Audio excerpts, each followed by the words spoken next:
بسم اللہ الرحمن الرحیم۔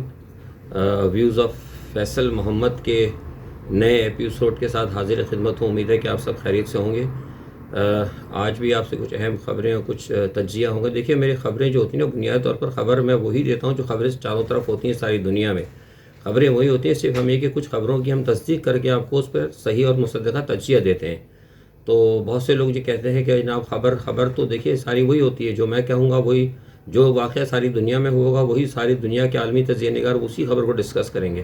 فرق صرف یہ ہوتا ہے کہ ہم اس خبر کا، جسے اردو میں ہم ایک کہتے ہیں کہ ہم پوسٹ مارٹم کر کے آپ کو تجزیہ پیش کرتے ہیں۔ آج سب سے پہلی خبر جو بہت سارے لوگ مجھ سے بارہا کہتے رہے ہیں وہ عاصم باجوہ کے حوالے سے۔ دیکھیے، عاصم باجوہ کے حوالے سے میں نے آپ کو جون کے اندر میں نے بتائی تھی وہ بات، اور اس کے بعد پھر میں نے جب لوگوں نے کہا تو میں نے اس کے بعد جولائی میں بھی کہا تھا۔ تو میری 24 جولائی کے جو میرا ویڈیو لاگ ہے، 24 جولائی کے ویڈیو لاگ میں جا کے آپ دیکھ لیں، میں نے عاصم باجوہ کے حوالے سے ساری باتیں بتائی تھی کہ یہ سب کچھ ہونے والا ہے۔ اس وقت تک پاکستان کے کسی تجزیہ نگار نے اس کے اوپر بات نہیں کی تھی۔ جن لوگوں کو نہیں ملا وہ میری 24 جولائی کی ویڈیو لاگ میں جا کر دیکھ لیں۔ میں نے سب کچھ بتا دیا تھا، میں نے سب بتا دیا تھا کہ کن کن لوگوں نے کہاں سے پاکستان سے ڈاکومنٹ نورانی کو فراہم کیے اور نورانی کے ذریعے مطلب بھارت کو فراہم کیے، اور میں نے میجر گورو کا بھی نام لے دیا تھا، تمام لوگوں کا نام لے دیا تھا۔ ساری ڈیٹیل اس میں ہے، وہ دوبارہ اس چیز میں نہیں جاؤں گا۔ جس نے جانا ہے وہ دیکھ کے پڑھ لے اور مطمئن ہو جائے۔ اب آ جاتے ہیں کہ سب سے بڑی بات ہے کہ جو عاصم باجوہ کے حوالے سے آپ کہہ رہے ہیں، تو سب سے پہلے تو اب سارے لوگ اس پہ ڈسکس کر رہے ہیں کہ استعفیٰ ہوا، لیکن آپ کو یہ کوئی نہیں بتائے گا جو اصل خبر ہے کہ عاصم باجوہ کو لایا کیوں گیا تھا۔ یہ ابھی تک کسی تجزیہ نگار نے نہیں بتایا۔ میں آپ کو بتاتا ہوں کہ اصل میں عاصم باجوہ کو لانے کی وجوہات کیا تھی، ورنہ عاصم باجوہ تو وہاں پر تھے سی پیک کے اندر، لیکن اب سے 4 مہینے جو 3.5-4 مہینے قبل جو ان کو اسپیشل ایڈوائزر کا جو عہدہ دیا گیا ہے، وہ اس لیے دیا گیا تھا کہ اگر جو لوگ میرے بیانات پڑھتے ہیں، کیونکہ 4 مہینے پہلے میں ویڈیو لاگ نہیں کرتا تھا، میرے اخبارات میں بیانات آتے تھے، میں نے اس وقت بھی کہا تھا کہ پاکستان کے اندر جو عمران خان کے گرد جو مشیر ہیں، جن میں پیراشوٹرز کہتا ہوں، وہ پیراشوٹرز جو ہے عمران خان کی ساری خبریں جو ہے جا کے سب سے پہلے، یعنی ان پر امپلیمنٹ ہونے سے پہلے وہ خبریں جو ہے اپنے آقاؤں تک پہنچا دیتے تھے۔ نتیجہ کیا ہوتا تھا کہ جو آپ کا سی پیک کے حوالے سے بہت ساری چیزیں ایسی تھیں جو کہ ہم نہیں بتانا چاہتے تھے، جو ہمارے سیکرٹس تھے، وہ ہمارے رزاق داؤد صاحب اور 2-4 اور جو آپ کے جو پیراشوٹر جو مشیر ہیں، انہوں نے جا کے وہ مغرب کو بتا دیے، جبکہ اس کے اوپر چین کو بڑے زبردست تحفظات تھے۔ اور آپ کو یاد ہوگا کہ یہ تو اخبارات میں بھی آ چکا ہے، خبروں میں بھی آ چکا ہے کہ جس وقت چین کے ساتھ بریفنگ ہوتی تھی تو کئی اہم موقع پر وزیر اعظم عمران خان کے کئی مشیروں کو چین نے کہہ کر اٹھوایا ہے کہ ہم ان کے سامنے بریفنگ نہیں دیں گے، ان مشیروں کے سامنے۔ تو لہٰذا ان مشیروں کو کنٹرول کرنے کے لیے، ان مشیروں کی حرکات اور سکنات کو دیکھنے کے لیے عاصم باجوہ صاحب کو ان کے ساتھ لگایا گیا تھا، ورنہ کوئی تک نہیں بنتی کہ مطلب آپ یہ دیکھیں کہ کسی چیئرمین کو جو کہ ایک گوادر کا پورٹ کا یا سی پیک اتھارٹی کا یا کسی کا بھی کوئی چیئرمین ہو، اس کو لا کر آپ وزیر اطلاعات پہ لگا دیں۔ کسی چیئرمین، کسی کارپوریشن کے چیئرمین کا، کسی ادارے کے چیئرمین کا اسپیشل ایڈوائزر بننے کی کیا تک ہے؟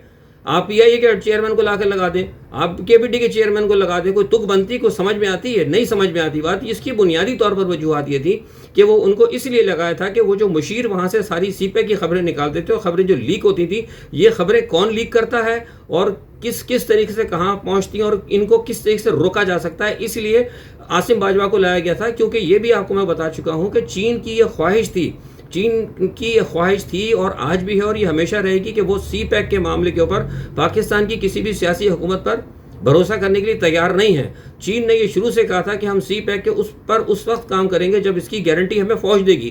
لہٰذا اس وجہ سے ایک ریٹائرڈ فوجی جرنیل کو اس کا چیئرمین بنایا گیا، اور اسی ریٹائرڈ فوجی جرنیل کو ایک اسپیشل ایڈوائزر کا عہدہ دیا گیا۔ حالانکہ آپ کو پتا ہے اسپیشل ایڈوائزر تو کچھ نہیں ہوتا۔ ایڈوائزر کیا چیز ہوتی ہے؟ ایڈوائزر تو ایک، میں تو پاکستان میں ساری زندگی میں نے سیاست کی، یہ ایڈوائزر قسم کی چیز ہوتی ہے، یہ ایک قسم کی سیاسی رشوت ہوتی ہے، اور خاص میں اسپیشل ایڈوائزر آپ خود سمجھتے ہیں۔ اب زیادہ اس میں بحث میں نہیں جاؤں گا، لیکن کیونکہ بنیادی طور پر یہ معاملہ کیونکہ فوج سے متعلق تھا، پاکستان کا انتہائی اہم معاملہ تھا، اور ان کی حرکتوں کو جو کہ سی پیک کی چیزیں لیک ہو رہی تھیں اور چین کو تحفظات تھے، اس کو کنٹرول کرنے کے لیے انہوں نے اپنے ان جو ایڈوائزر کا جو جھنڈ ہے، میں جھنڈ ہی کہوں گا کیونکہ 52-53 آپ کو پتا ہے ایڈوائزر اور منسٹرز بیٹھے ہوئے، اس جھنڈ کے اندر ایک وائس آدمی کو لا کے بٹھایا گیا تاکہ وہ ان کے معاملات کو دیکھے۔ بنیادی طور پر عاصم سلیم باجوہ کو لانے کی یہ وجوہات تھی۔ اچھا، اب جو استعفیٰ آیا، استعفے کی بھی وجہ یہ تھی کہ استعفیٰ انہوں نے خود نہیں دے دیا، انہوں نے آرمی کے چیف جو بھی ہیں سینئر اپنے ہیں ان سے مشورہ کیا تھا. مشورہ کرنے کے بعد انہوں نے یہ محسوس کیا کہ اصل میں آپ کو پتہ ہے کہ بنیادی طور پر اس وقت اپوزیشن نے عمران خان کو ان کی جو ایڈوائزرز ہیں، نااہل ایڈوائزر ہیں، ان کی وجہ سے عمران خان کو نیزے کی نوک پہ رکھا ہوا ہے. تو یہ دیکھا گیا کہ جب عمران خان کو اور عمران خان کے ایڈوائزر کو انہوں نے جب ہدف تنقید بنایا ہوا ہے، ان کی عزت میں یہ بھی آ رہے تھے، تو لہٰذا یہ فیصلہ کیا گیا کہ اگر وہ اس عہدے سے ہٹ جاتے ہیں تو کم از کم جو ایک فوج کے اوپر نام آتا ہے یا تھوڑا بہت اثر بنتی ہے بات سی پیک کے حوالے سے، تو اس کو تھوڑا سا صاف کرنے کے لیے انہوں نے مشورہ کیا تھا. انہوں نے کہا بھائی اگر آپ مناسب سمجھتے ہیں تو آپ استعفیٰ دے دیں. لہٰذا انہوں نے استعفیٰ دیا، لیکن عمران خان نے اس کو منظور نہیں کیا. اس کے پیچھے بھی میں آپ کو بتاتا ہوں کہ عمران خان نے اس لیے نہیں منظور کیا کہ اس کے اندر جو ہمارا چین جو دوست ہے اس کی بھی یہ تحفظات تھے، وہ یہ چاہتے تھے کہ یہ اپنے عہدے پہ کام کرتے رہیں. بس اس سے زیادہ میں آپ کو کچھ نہیں بتاؤں گا، یہ بالکل پکی خبر ہے. ٹھیک ہے، اب آپ یہ دیکھیں کہ سارا معاملہ جو چلا ہے، میں نے اس دن پہلے پچھلی بھی ویڈیو میں بتایا تھا کہ جو اپوزیشن جو اس وقت ایف اے ٹی ایف کے مسئلے کے اوپر آپ دیکھیں، جبکہ ہمارا ایف اے ٹی ایف کا مسئلہ ہے، اس وقت لا کے انہوں نے عاصم سلیم باجوہ کا مسئلہ اٹھایا. ٹھیک ہے جناب، اس وقت جبکہ ہمارا جو پروگرام ہے بہت اہم، اس وقت ہمارے جو معاملات چلنے والے ہیں اس وقت دنیا کے اندر چل رہے ہیں، ہمارے جو ساری اس وقت ایف اے ٹی ایف کے علاوہ جو ہمارے انٹرنیشنل جو صورتحال ہے، جو ہمارا کشمیر پہ اسٹینڈ ہے، جو آپ کو پتہ ہے کہ ابھی ہم نے بھارت کو یونائٹڈ نیشن کے اندر ایک ٹیررسٹ کنٹری قرار دینے کے لیے جو پاکستان نے موو کی تھی، جس کے اندر اس میں ناکامی ہوئی، یہ سارے معاملات ایک طرف چل رہے تھے، اسی دوران یہ اپوزیشن متحرک ہوئی ہے. تو میں ہمیشہ کہتا رہا ہوں کہ اپوزیشن جو ہے بیسیکلی یہ پاکستان کے خلاف بہت بڑا خطرہ ہے، ہمیں باہر سے خطرہ نہیں ہے. دیکھیے میں ہمیشہ بار بار کہتا رہا ہوں کہ پاکستان کی جو پولیٹیکل ٹیرر ایلیٹ ہے نا، اس کو میں پولیٹیکل ایلیٹ نہیں کہتا، پولیٹیکل ٹیرر ایلیٹ، یہ جب تک ان کا جب تک ان کا جو قلعہ خامہ نہیں ہوگا، جب تک ان کا گلا نہیں دبایا جائے گا، یہ پاکستان میں کسی کام کو نہیں ہونے دیں گے. آپ مجھے بتائیے، اس وقت دیکھنے والی بات یہ ہے کہ پاکستان کی سرحدوں پہ جنگ منڈلاڑ رہی ہے. ٹھیک ہے، انڈیا کے ساتھ ہمارے کیا تعلقات ہیں، آپ چائنا کے حوالے سے دیکھ لیں، آپ امریکہ کے حوالے سے دیکھ لیں، ساؤتھ چائنا سی کے اندر دیکھ لیں، سارے جگہ افغانستان پر دیکھ لیں. اور ہمارے یہاں کیا ہو رہا ہے؟ ہمارے یہاں یہ ہو رہا ہے کہ جناب یہ بل پاس ہوگا کہ نہیں ہوگا، وہ اس پہ بلیک میل کیا جا رہا ہے ایف اے ٹی ایف کے مسئلے پہ کہ ہماری یہ بل ڈال لیں، ہمارا وہ یہ ڈال لیں، ہمیں اتنا پیسہ دے دیں، ہمیں اتنا. یہ کیا ہے؟ یہ مطلب یہ کہیں آپ کو چیزیں نظر آتی ہیں؟ یہ سارے کا سارا معاملہ ایک پری پلان ہے، جس کے بارے میں گزشتہ آپ کو بتاتا رہا ہوں. یہ بہت زیادہ اس وقت، اور میں آج آپ کو کھل کے بات بتا رہا ہوں کہ حالات جو ہیں عمران خان کے بس سے باہر نکلتے جا رہے ہیں. آپ یہ دیکھیے کہ ابھی عمران خان جمعے کو آنے والے تھے، جمعے کو آنے سے پہلے ان کو اعلان کروا دیا گیا. ان کو پہلے سے اعلان، کیا ضرورت تھی آپ کو پہلے سے اعلان کروانے کی؟ جس دن عمران خان نے پہنچنا تھا اسی وقت ان کو، یہ میں آپ کو پکی خبر دے رہا ہوں، سٹینڈ کر رہا ہوں کہ عمران خان نے جمعہ کا دورہ اس لیے کینسل کیا کہ ایک تو وہاں پہ وہ موجود تھے شہباز شریف کو پہلے بھیج دیا انہوں نے، اور ساتھ میں ایک سمری چلا دی انہوں نے کہ وہاں پہ سیکورٹی رسک ہے. بھائی سیکورٹی رسک جمعہ کا تھا تو اب اتوار کو سیکورٹی رسک ختم ہو جائے گا. پہلے وہاں پہ لانچ کیا گیا نواز شریف کو، شہباز شریف نے وہاں علاقوں میں جا کے دورے کیے اور حکومت کے خلاف، وفاق کے خلاف جناب جو کچھ ہو سکتا تھا انہوں نے باتیں کی. اس کے بعد آج بلاول بھٹو کو چھوڑ دیا گیا ہے، وہ جا کے پورے کراچی کے اندر، ملیر میں اور سب جگہ آپ دیکھ رہے ہیں پورا کراچی ڈوب رہا تھا. اس وقت ان کا پتہ نہیں تھا، لیکن جب چونکہ کل عمران خان نے آنا ہے تو وہ اب وہاں جا کر اپنے لیے گراؤنڈ ہموار کر رہے ہیں اور وفاقی حکومت کے خلاف ایک پروپیگنڈا کر رہے ہیں. اس کے بعد عمران خان جا رہے ہیں. تو یہ ساری صورتحال جو ہے، میں نے آپ کو جو باتیں بتاتا رہا ہوں، یہ وہی ہے. اپوزیشن جو ہے پھر دوبارہ متحد ہو رہی ہے، اور اپوزیشن کے متحد ہونے کی، جیسے میں نے پچھلی ویڈیو میں بتایا تھا کہ اس مرتبہ ان کے اوپر غیر ملکی آشیرواد بھی ہے، اور وہ یہ چاہتے ہیں کہ کسی نہ کسی طریقے سے پاکستان کے اندر اندرونی معاملات کے اندر اتنا پاکستان کو اور پاکستان کی فوج کو اتنا الجھا دیا جائے کہ وہ بیرونی خطرات سے بالکل لا علم رہے، اور اسی لا علمی کے دوران ہم پاکستان کے اوپر کوئی بڑی ضرب لگائیں. یہ طے شدہ پلان ہے. ٹھیک ہے جناب، تو یہ ساری چیزیں ہیں. ان کے بعد اگر آپ دیکھ سکتے ہیں ہمارا جو بھی صورتحال ہے، اب میری سمجھ سے باہر ہے کہ اب آج آپ مثال کے طور پہ ہماری عدلیہ کو دیکھ لیں. آپ کے سامنے وہ ایک عبدالمجید اچکزئی کا سامنے آیا ہے معاملہ، اس کو بھی رہا کر دیا گیا ہے. تو یہ ساری صورتحال جو ہے نا، عدلیہ ہماری کیا کر رہی ہے اور ہم نے ابھی تک کیا کیا ہے. تو یہ جو میں ہمیشہ شروع سے کہتا رہا ہوں کہ عمران خان کو چاہیے تھا کہ بہت پہلے، آج سے 6 مہینے پہلے جب میں نے کہا تھا کہ یہ پیراشوٹر سے اپنی جان چھڑائیں، اگر عمران خان نے ان پیراشوٹر سے جان نہیں چھڑائی تو یہ عمران خان کے لیے بہت بڑی پرابلم ہو جائے گی. اور آج یہ میں آپ کو بتا رہا ہوں کہ عمران خان اس وقت نرغے میں ہیں. اور یہ جو عمران خان صاحب کل جا رہے ہیں 800 یا پتہ نہیں 600 یا 700 ارب کا جو پیکیج دینے جا رہے ہیں, میرے نزدیک اگر آپ پوچھتے ہیں بیعتیت میں اب میرا تجزیہ ہے, یہ میں خبر نہیں دے رہا آپ کو, اپنا تجزیہ کر رہا ہوں کہ عمران خان کو یہ پیسے ان کو نہیں دینا چاہیے. کراچی کے جو صورتحال ہے, کراچی کی جو صورتحال اس وقت ہے, کراچی کے آپ دیکھ لیں کہ ساری کی ساری جو ان کی مشینری ہے صوبائی حکومت کی, وہ صرف اور صرف پیپلز پارٹی کے لیے اور جو اینٹی پاکستان ایلیمنٹ ہے ان کے لیے کام کر رہے ہیں. ٹھیک ہے جناب.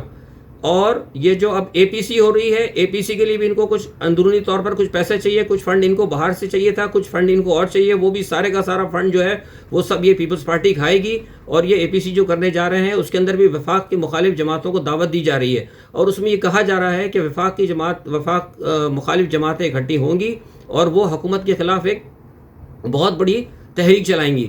تو ایسی صورت میں جب اے پی سی ہونے جا رہی ہو وفاق کے خلاف, ایک ایسی صورت میں جب کہ سندھ کی حکومت مکمل ناکام ہو چکی ہو, جب ایک ایسی صورت کے اندر کہ جب سندھ کی حکومت کے سارے معاملات آپ کو ملک دشمنی پہ نظر آ رہے ہوں, تو پھر اس موقع کے اوپر آپ نے وہاں کراچی جا کے مزید ان کو 800 یا 900 ارب روپے ان کو دینا, میری سمجھ سے یہ باہر ہے.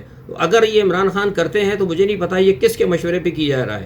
یہ تو ایک جناب صورتحال ہو گئی. اب ہم تھوڑا سا آپ کو انٹرنیشنل سینیریو کی طرف میں آپ کو لے جاتا ہوں. میں نے آپ کو جون میں بتایا تھا کہ اسرائیل جو گریٹر اسرائیل کی طرف معاملات چل رہے تھے, اور ساتھ ہی میں نے آپ کو ترکی کا بھی بتایا تھا کہ ترکی بھی سلطنت عثمانیہ کے حوالے سے کام کر رہا ہے اور اس پہ کام شروع ہو چکا ہے. اور اب آپ جو دیکھ رہے ہیں, میں اب آپ کو بتا رہا ہوں, یہ تجزیہ یہ ہے کہ اس وقت دنیا کی ساری نظریں, جو میں نے پاکستان کی بات بتائی تھی کہ پاکستان پہ پتہ نہیں کیا ان لوگوں کو ہے کہ ان کو نظر نہیں آ رہا کہ ایک طرف گریٹر اسرائیل کی بات ہو رہی ہے, اس کے پیچھے امریکہ ہے, ایک طرف سلطنت عثمانیہ کی بات ہو رہی ہے, اس کے پیچھے چین ہے. دنیا کی دو بڑی طاقتیں, دنیا کے اندر تبدیلی ہونے جا رہی ہے. اور ہم کیا کر رہے ہیں, یہ ساری چیزیں, اسی لیے میں نے آپ کو پہلے پاکستان کے حوالے سے بتائی تھی کہ یہ ہمیں دیکھنا پڑے گا کہ ہم اس وقت کیا جا رہے ہیں, ہمارا کیا ہے, کیا ہماری ترجیحات یہ ہیں جو ہم کر رہے ہیں. ایگزیکٹلی یہ ہماری ترجیحات نہیں ہونی چاہیے.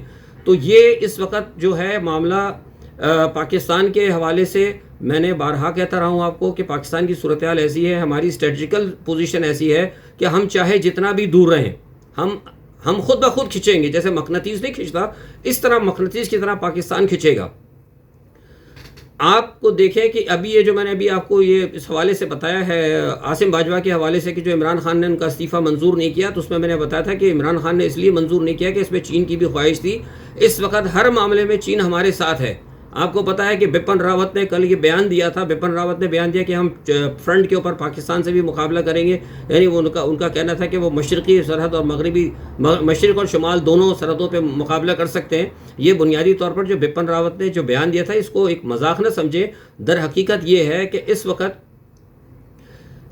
امریکہ کی طرف سے اور اسرائیل کی طرف سے بھارت کو تھوڑا سا ہلہ شیری دی گئی ہے کہ وہ چین کے ساتھ اب تھوڑا سا ایک چھیڑ چھاڑ کرے. جیسے میں نے آپ کو پہلے بتایا تھا کہ اس وقت امریکہ کو ایک ضرورت ہے ایک چھوٹی موٹی جنگ کی, لیکن اب مسئلہ یہ, اس کی ضرورت یوں بھی بڑھ گئی ہے کہ امریکہ نے یہ دیکھا ہے کہ جو ساؤتھ چائنا سی ہے, ساؤتھ چائنا سی کے اندر جو ہے امریکہ کمزور پڑ رہا ہے.